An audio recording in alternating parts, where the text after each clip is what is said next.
নমস্কার বন্ধুরা, নয়নতারা garden YouTube চ্যানেলে আপনাদের স্বাগতম। বন্ধুরা দেখুন, ফাইনালি যে গাছের আপডেটটা আমি দিয়েছিলাম কুড়ি অবস্থায়, তো দেখুন ফাইনালি ফুটে গেছে ফুলটা।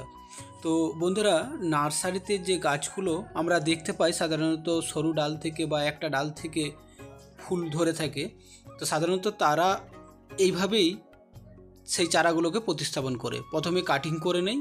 কাটিং করার পর তারা বালিতে বা এরকম নর্মাল গার্ডেন মাটিতে তারা প্রতিস্থাপন করে কাটিংগুলো। তারপর যখন ভালোভাবে সেট হয়ে যায় তখন ওনারা গ্রো ব্যাগের মধ্যে প্রতিস্থাপন করে বিক্রয়যুক্ত স্থানে রেখে দেয়। তো বন্ধুরা, খুব সহজভাবে আপনারাও কাটিং থেকে চারা তৈরি করতে পারবেন। এই বিষয়ে চ্যানেলে বিস্তারিত আলোচনা করা হয়েছে, ভিডিও পোস্ট করা আছে, চাইলে দেখে নিতে পারেন যে একটা ডাল থেকে আমরা অসংখ্য পরিমাণে চারা তৈরি করব কি করে আপনাদের পুরনো গাছ থেকে। তো বন্ধুরা, যদি ভিডিওটা ভালো লাগে লাইক কমেন্ট শেয়ার, চ্যানেলে যারা নতুন চ্যানেলটিকে সাবস্ক্রাইব করে নয়নতারা গার্ডেনের পাশে থাকুন।